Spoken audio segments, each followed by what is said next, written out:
are you or DHS doing anything to comply with the 9-0 Supreme Court order to facilitate his return to the United States? Just yes or no. This administration is following all federal court orders. Madam Secretary, this is a simple question. The president's prerogative on conversations that happen with the president of El Salvador. I ask a simple question. We have a limited amount of time. I just asked you, Madam Secretary, whether or not you or the Department of Homeland Security are taking any action to facilitate the 9-0 Supreme Court decision to facilitate his return. This is a very simple question. Are you taking any action to facilitate his return, or are you not? This administration is following and complying with all federal court orders to make sure that we. So you are because the court ordered that you facilitate his return. So you are facilitating his return. Sir, Senator, thank you for the question. But what I would tell you is that we are following court orders. Senator Van Hollen. Thank you, Madam Chairman. Madam Secretary, it's good to see you. Good to see you too. And I was glad to see in your recent testimony that you reaffirmed your obligations to uphold the Constitution of the United States. And I understand you had an exchange with Senator Murphy on the Abrego Garcia case. And so I'm just going to put the question directly to you. Are you or DHS doing anything to comply with the 9-0 Supreme Court order to facilitate his return to the United States? Just yes or no. This administration is following all federal court orders. Madam Secretary, this is a simple question. It's the president's prerogative on conversations that happen with the president of El Salvador. I ask a simple question. We have a limited amount of time. I just asked you, Madam Secretary, whether or not you or the Department of Homeland Security are taking any action to facilitate the 9-0 Supreme Court decision to facilitate his return. This is a very simple question. Are you taking any action to facilitate his return, or are you not? This administration is following and complying with all federal court orders to make sure that we. So you are because the court ordered that you facilitate his return. So you are facilitating his return. Sir, Senator, thank you for the question. But what I would tell you is that we are following court orders and that your advocacy for a known terrorist is alarming to me. Madam Secretary. It's alarming to me because he's a human smuggler. Madam Secretary, I'm going to have to reclaim and a terrorist, and he's not a U.S. citizen. He's a citizen of El Salvador, and he's home. If he were to come back Madam here, Secretary, we would take him immediately. All right, I'm going to have to, Madam Secretary, you should know a couple facts then, which is, number one, in 2019, the immigration court said that he should not be returned to El Salvador because it would put his life in danger. The Trump administration at the time did not appeal that decision. After that, he got a work permit and was working legally in the United States of America. This is also why the district court and the appellate court and the Supreme Court have ruled as they have. I suggest that rather than make these statements here, that you and the Trump administration make them in court under oath, because despite what you just said, the federal district court whose judge is hearing this case right now said, and I'm quoting, that the administration has provided no evidence linking Abrego Garcia to MS-13 or any other terrorist activity. I'm not vouching for the man. I'm vouching for his due process rights. Yes, you are, sir. You've no, been vouching for Madam him. Secretary, with respect. I would suggest that you defend and stand alongside the victims of illegal crime. This is political rhetoric. Citizens who live here and are United States Americans. I would suggest you advocate for them as hard as you do for foreign terrorists. I know you're doing a political speech here. I'm I not, get it. sir. I'm asking questions of law. No, you're just spewing rhetoric. I truly believe this. You're spewing rhetoric. Let me ask you this. Do you agree with Justice Scalia in the Supreme Court opinion in Reno v. Flores that, I'm quoting, "It is well established that the Fifth Amendment entitles aliens to due process of law in deportation proceedings." End of quote. Sir, we are utilizing every due process tool that this Congress has afforded us. The Congress decides what due process is appropriate for every situation. Expedited removal is a due process that you have afforded us that we are utilizing. The Alien Enemies Act I'm going to is another reclaim my tool that time, we're Madam utilizing. Secretary. So we are giving due process and using the tools Madam that Secretary, this Congress has given us. This is really, I'm asking sort of simple questions of law. And simple questions like, are you complying with the 9-0 Supreme Court decision? And you seem to think that's some kind of trick question. Let me ask you this. You were down at CCOT in El Salvador, and you said, and that I'm quoting, it is one of the tools in the toolkit that we will use.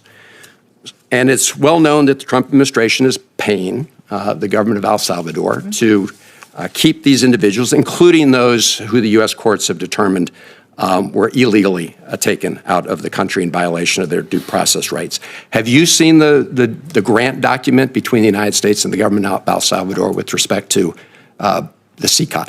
It's important that everybody knows the consequences of what happens for their actions in this country. When you break the law and you're a member of a foreign terrorist organization, I asked you a question. Have you seen the document? This is not hard. Yes, I have. Okay.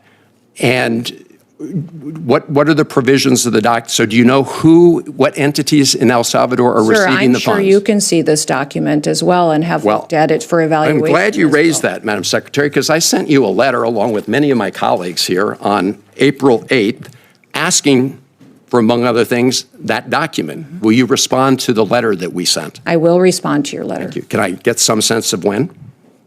We will take a look at it. I don't remember seeing your letter yet, but I will certainly take a look at it. Well, it's been there over a month. The senator's time has expired. What you just witnessed wasn't simply a heated exchange or another partisan shouting match.